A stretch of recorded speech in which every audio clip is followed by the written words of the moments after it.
If you need healthy meal inspiration, watch this video. God, this is so embarrassing! I'm not even paying attention to you. You're not that important. You're not that... No. Okay.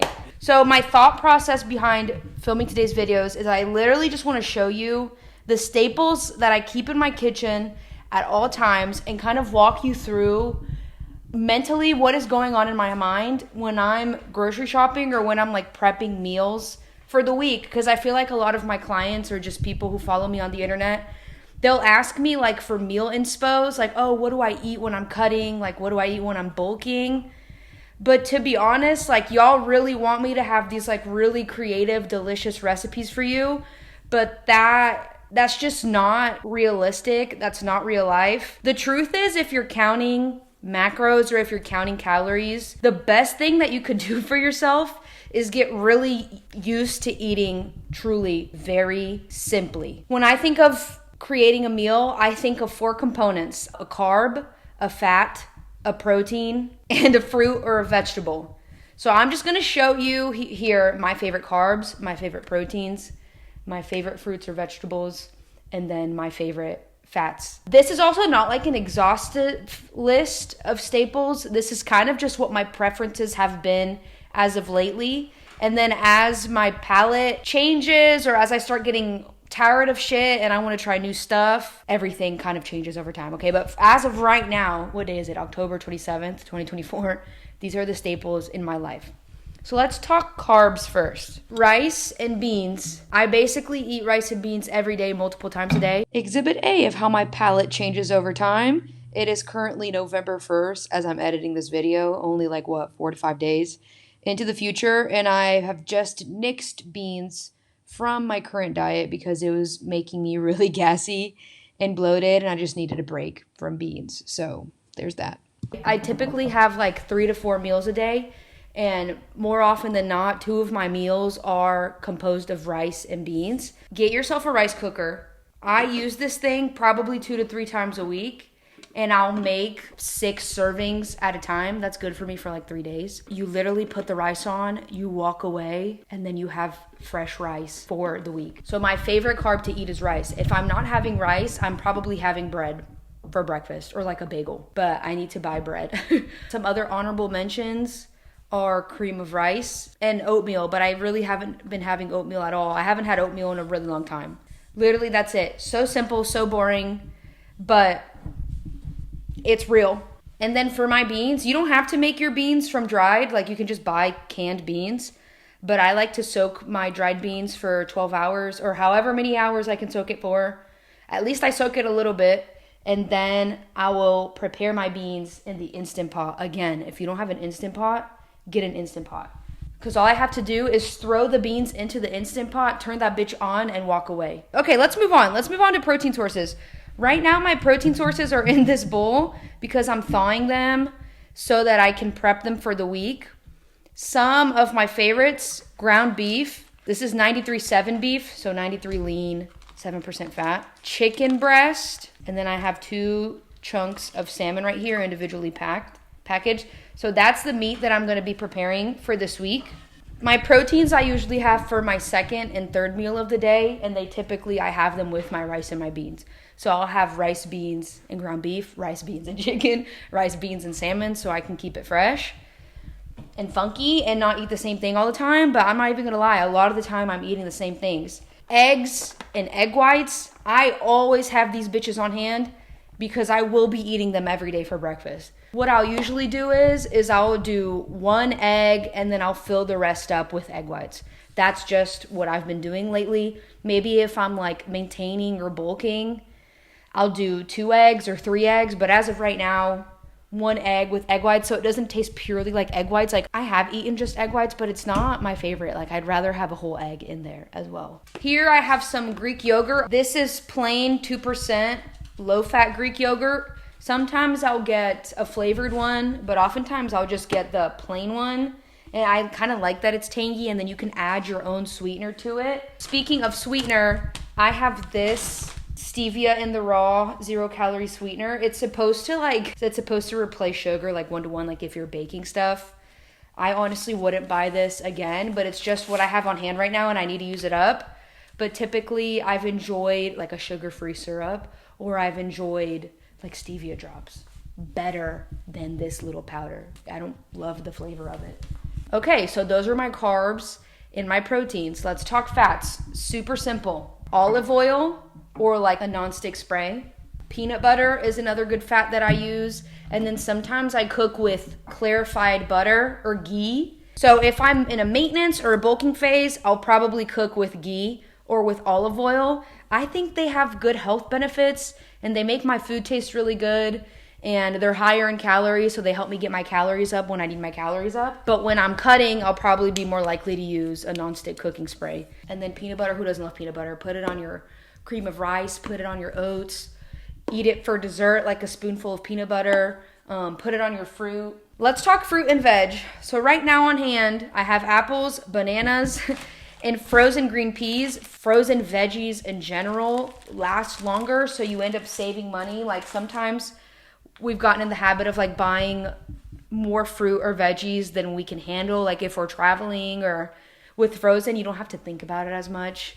It obviously doesn't, in my opinion, frozen doesn't taste as good as from fresh, but sometimes you just need to get the job done, girl. Typically I'll have fruit for breakfast or for snacks, and then veggies or frozen veggies I'll prepare again to have with my second and third meal of the day, which is like my rice and beans and protein bowl. They have a lot of like fiber and micronutrients, which is the reason why we need to eat fruit and vegetables.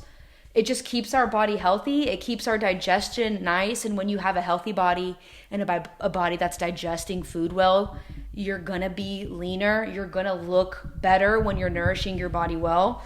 So I'm always making sure that I'm eating enough fruits and vegetables and getting enough fiber in.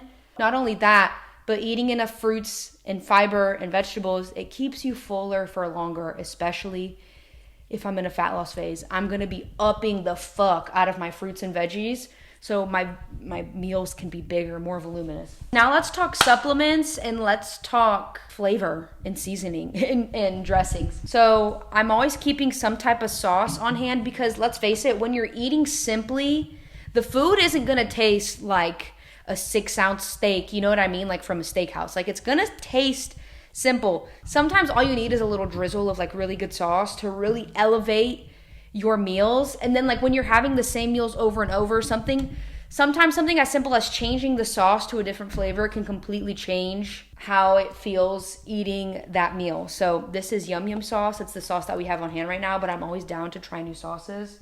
But that's my go-to right now. And then Kinder's seasoning has been cray-cray right now on the internet. And I put this in my beans. I put this on my protein. I put this on everything, and I need to buy more. I bought this like a week or two ago, and it's gone so quick. I need to buy more. And then supplements, pump, pre, and creatine. So if you don't know, creatine is known to be better for recovery. If you recover better, you can train harder. It's been shown to help you in your training sessions as well, like be able to have better output. So if you can train harder, you build more muscles. If you're training harder, you need better recovery. Creatine helps with that, okay?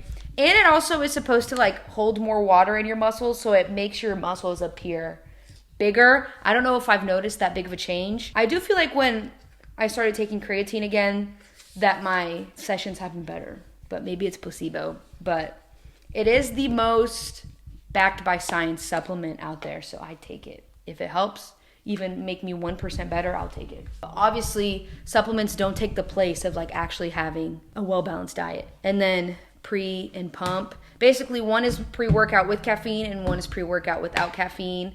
And it's just nice to have like a ritual, something that you take before you go to the gym.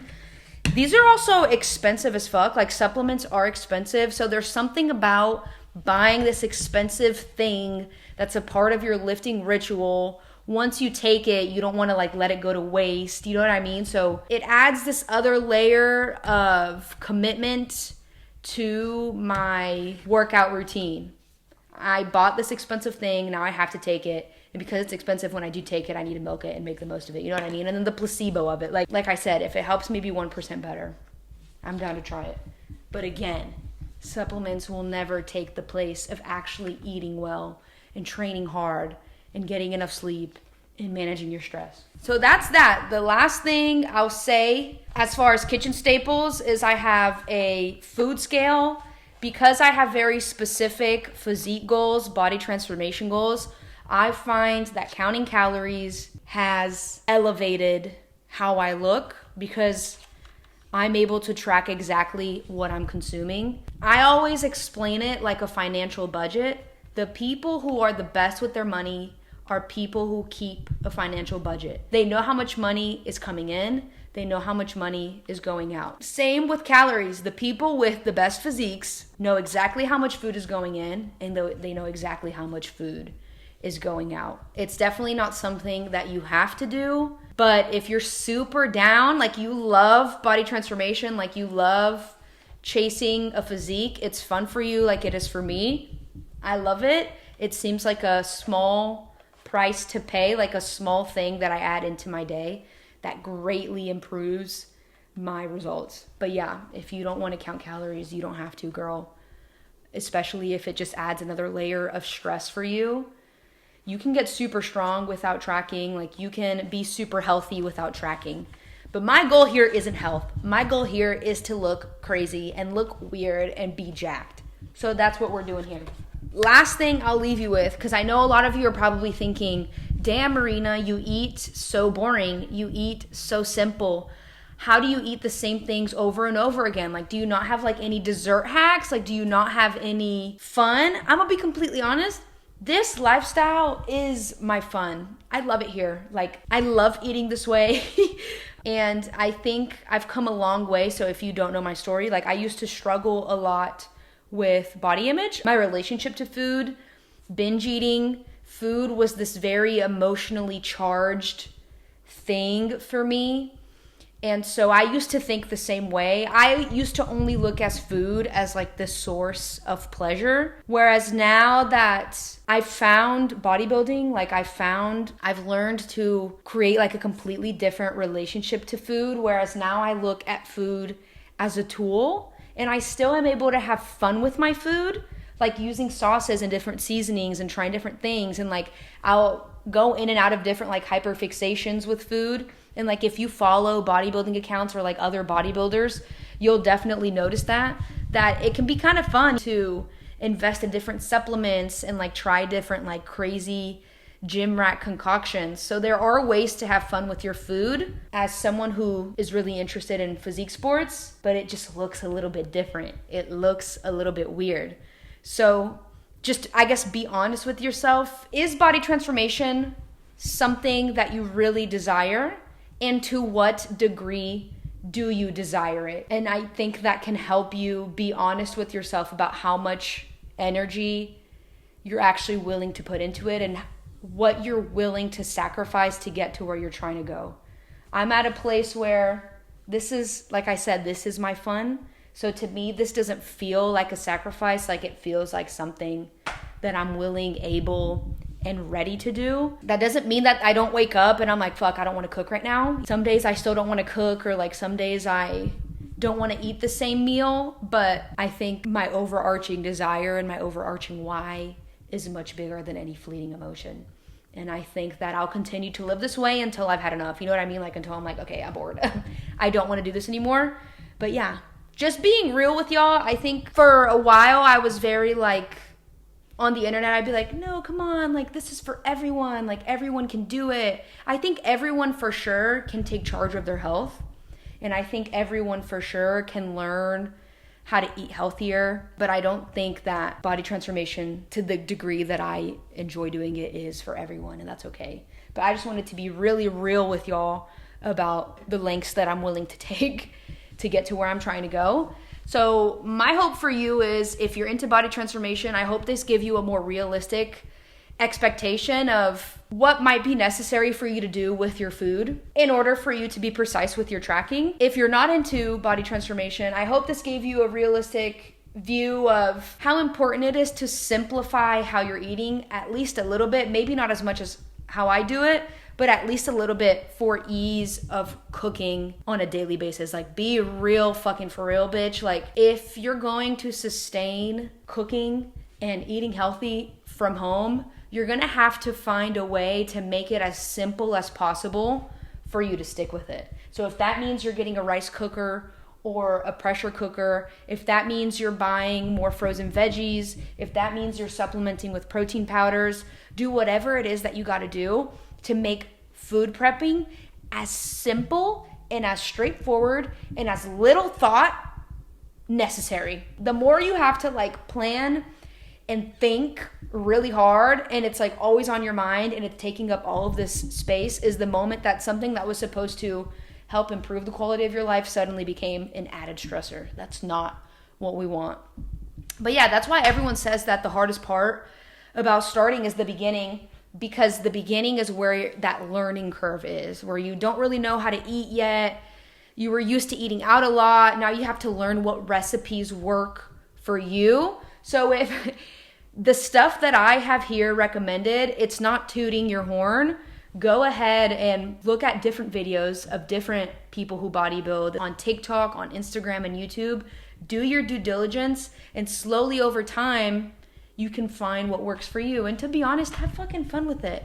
Have fun trying different things. It can be a positive experience if you let it be one. So yeah, that's everything for today. Seriously, y'all, I hope this was helpful, and I'll see you guys in the next one. Bye.